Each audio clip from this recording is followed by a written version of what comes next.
Bonjour les amis, j'espère que vous allez bien. Alors aujourd'hui on va faire un petit peu l'actu de la fin de semaine. On est le samedi 23 décembre 2023. Mais avant, on va faire le petit disclaimer comme d'habitude. Je vous rappelle que je ne suis pas conseiller en investissement. Je vous présente juste mes investissements sur différentes plateformes et l'évolution de ces investissements au fil du temps. Alors, nous allons commencer. Aujourd'hui, l'actualité, ça sera sur Realty, ensuite sur XRP Ripple et pour finir, le XRP Healthcare et la petite minute complotiste pour terminer.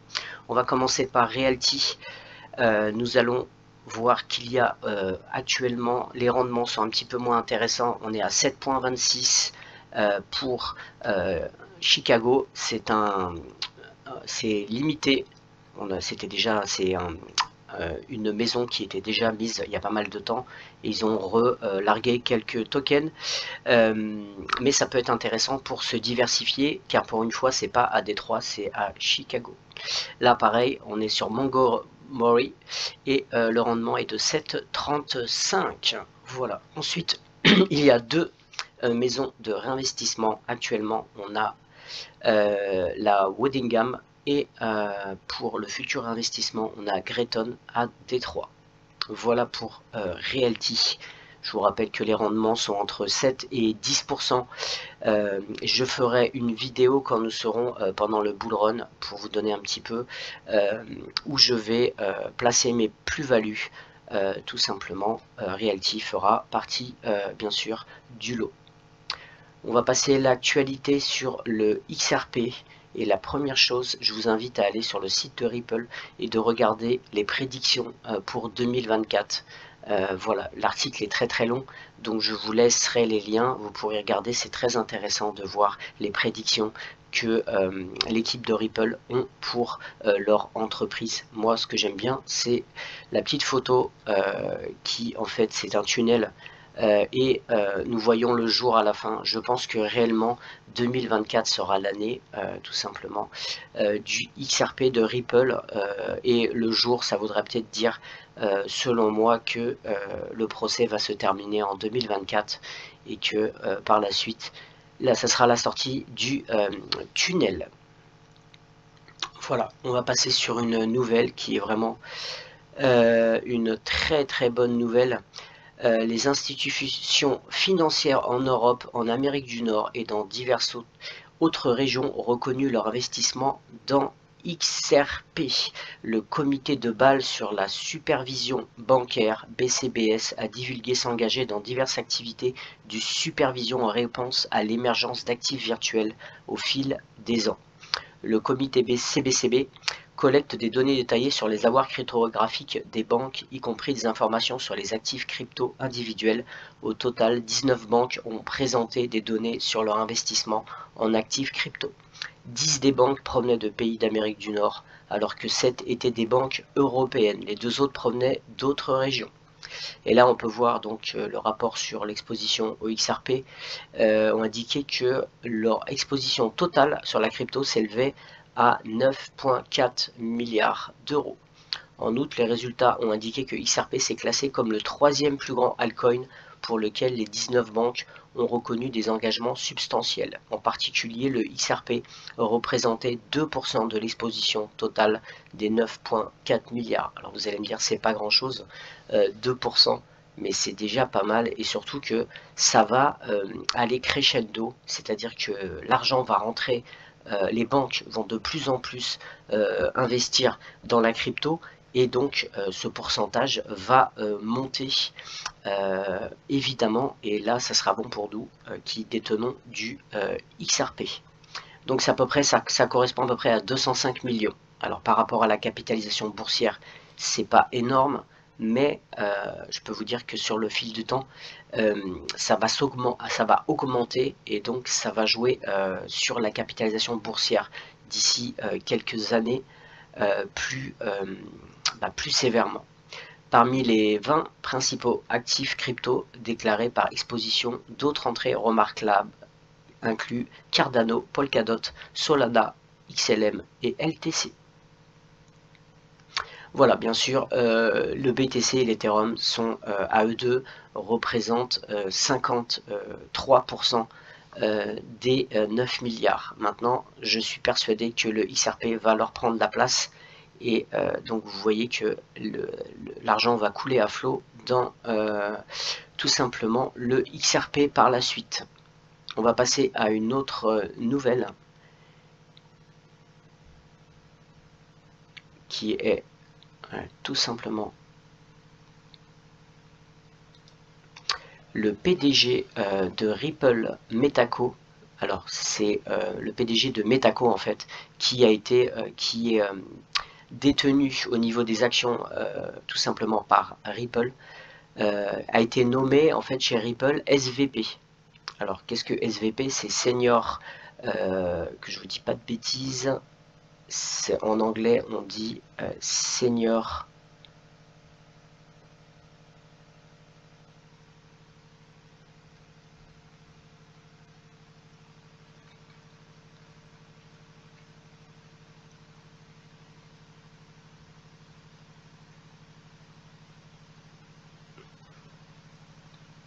Voilà, senior vice-président du marketing de produits chez Ripple.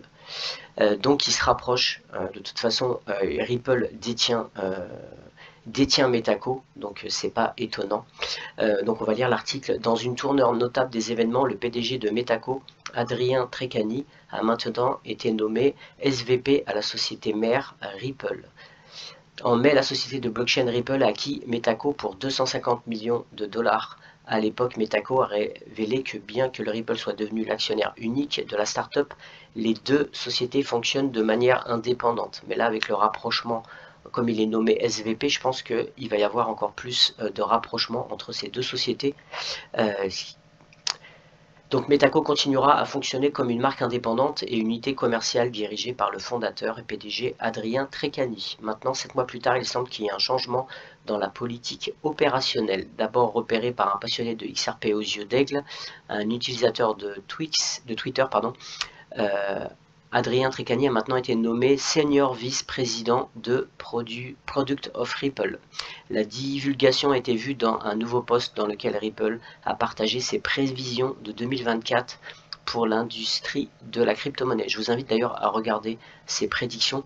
Vous pouvez aller sur YouTube en vous abonnant à Ripple et vous verrez les prédictions de 2024 et on peut voir qu'il a été tout simplement nommé SVP. Voilà.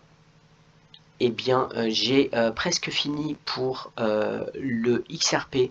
Une dernière chose, on va aller regarder la rich list, tout simplement le pourcentage par rapport au nombre de XRP que vous détenez pour voir dans quel pourcentage vous êtes. Donc si vous avez 3500 XRP, vous êtes dans les top 10%. Si vous détenez 11 000 à peu près, 10 987, vous êtes dans le top 5%. 4%, 15 000, 3%, 20 000, le 1%, 65 000. Voilà, bon après, là, vous êtes, imaginez, le 0,01%, c'est 5, je dis pas de bêtises, 5 millions, je pense, 5 413 628 XRP. Voilà, c'est énorme. Personnellement, je pense que d'être dans le top 5%, ça vous assure d'être millionnaire un jour, en ayant minimum 10 000, je pense, parce que le XRP sera à 100 $. Maintenant, beaucoup disent que ça sera au prochain bull run. Personnellement, je ne pense pas qu'il va atteindre 100%, enfin 100 $. Maintenant, avec la spéculation, on ne peut pas savoir. Selon les événements aussi, s'il y a l'AMM qui rentre, il y a plein de paramètres, mais 100, ça me paraît énorme parce que l'utilité ne sera pas encore là. Mais sur le prochain bull run, qui sera sûrement en 2027, c'est clair qu'il sera à largement plus que 100 $. Mais pour le prochain, personnellement, je pense pas. Je pense que, en tout cas, moi, c'est mon analyse. Je pense qu'il peut être entre 10 et 30 $, ce qui sera déjà énorme. Donc si vous avez 10 000, vous pouvez gagner 300 000, mais c'est juste que il faudra patienter à mon avis pour être millionnaire avec le XRP, sauf si vous avez bien sûr peut-être 50 000 XRP. Là je pense que sur ce premier bull run vous pourrez peut-être être millionnaire. Après il se peut qu'il arrive à 100 $, je ne suis pas devin, mais ça me paraît énorme, sauf s'il y a un avancement vraiment, que tout sort, c'est à dire qu'il y a la fin du procès, que vous ayez le AMM qui est mis en place, que les banques commencent à acheter et que les CBDC commencent à tous se mettre en place et qu'ils utilisent le XRP, mais je ne vois pas ça pour 2024, même 2025, il faut du temps, et je pense que c'est justement en 2027 que là, vous allez voir vraiment le potentiel énorme. Avant c'est de la spéculation, mais l'utilitaire, c'est ça qui va vraiment faire flamber les prix, et je pense que ce sera pour moi vers 2027 au prochain bull run. Si c'est 2027, on ne sait pas exactement encore. Selon les cycles, c'est souvent 3 ans après, donc ça peut être 2027. Voilà pour le XRP. En tout cas, ne perdez pas espoir. Je pense que quand l'élastique va lâcher, il va exploser à la hausse. On va terminer par un petit article sur XRP Healthcare. Je vous rappelle que je détiens des XRP Healthcare qui sont en stacking sur le web wallet. Tout simplement un stacking qui actuellement j'ai pris à tout simplement 20% sur 6 mois. Voilà, donc on va regarder les nouvelles. Ça vient de Dubaï, et le 18 décembre 2023, au-dessus du sol, dans l'emblématique Burj Khalifa, qui est en fait tout simplement un très très grand restaurant, on a le lancement du magazine trimestriel révolutionnaire de Healthcare, avec sa vue imprenable sur le centre de ville de Dubaï. Ce lieu renommé offre la toile de fond parfaite pour le numéro inaugural, avec une interview exclusive avec Margot Kogisman, directeur de la fondation Philips, une entreprise technologique cotée à NYCE, qui est pionnière dans des solutions de santé et qui donne accès à des soins de santé de qualité pour les communautés mal desservies. Ce cadre symbolique marque un moment charnière, comme XRP Healthcare approche d'une autre étape importante, ayant réalisé une croissance remarquable en seulement 12 mois depuis ses débuts à l'événement de rencontre sologénique de Londres. Donc il faut savoir que cette entreprise, elle est vraiment très récente, et moi j'ai investi dedans, mais ça c'est sur du très long terme. Je pense que le XRP Healthcare va valoir très cher, mais quand son utilité, c'est-à-dire, je l'avais déjà dit dans d'autres vidéos, vers 2027. Ils ont même un projet tout simplement d'IPO, de rentrer en bourse. Voilà, donc on va suivre tout simplement XRP Healthcare. Et il y a ce magazine que vous pouvez, je laisserai en lien, vous pouvez le télécharger. C'est assez intéressant de voir en PDF ce magazine. Vous voyez un petit peu tout simplement les innovations, et vous pouvez voir un petit peu le matériel qui est utilisé. C'est vraiment de haute technologie. Ça va être mis en Afrique et dans le Moyen-Orient. Voilà, on va je pense que bientôt ces pays-là auront un meilleur système de soins que en Europe. Voilà. Eh bien, on va terminer maintenant par la petite minute complotiste. Tout simplement, j'avais déjà parlé, selon moi, le Black Swan, il va y avoir un Black Swan, je le pense. Alors quand, je ne sais pas exactement, j'ai des prévisions. Selon l'astrologie, que ça serait vers mars-avril. Je vous rappelle qu'il y a un solstice qui va arriver au mois d'avril, fin mars, début avril. En tout cas, je pense que pour changer, pour faire ce reset, ils ont besoin que l'économie s'arrête, et rien de mieux que des cyberattaques, évidemment, avec aussi les guerres pour faire cela. Donc là, on peut voir tout simplement ça, c'est en Iran, où tout simplement le fuel a été tout simplement attaqué dans les stations-service de énormément de villes où ils ne pouvaient pas retirer. Il y a un malware qui s'est tout simplement mis en place voilà.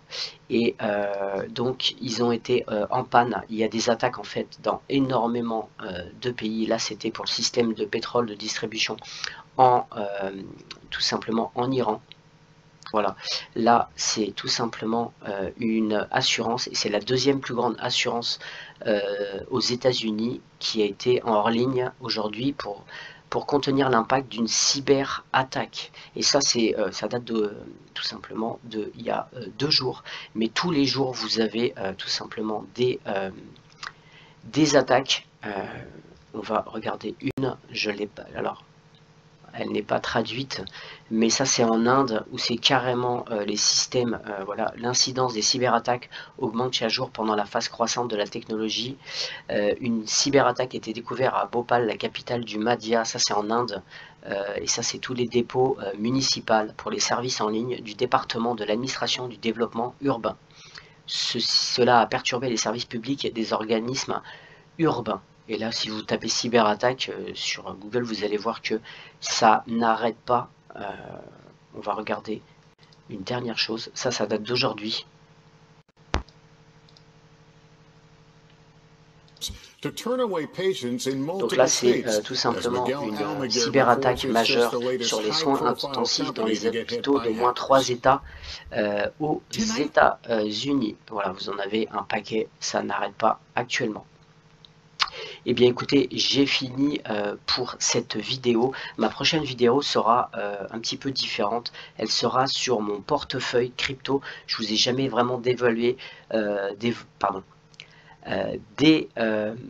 voiler tout simplement mon portefeuille crypto. J'ai toujours donné un peu les cryptos que j'avais, mais pas le pourcentage. Je vous donnerai là mes crypto-monnaies et le pourcentage que je détiens de ces crypto-monnaies dans ma prochaine vidéo.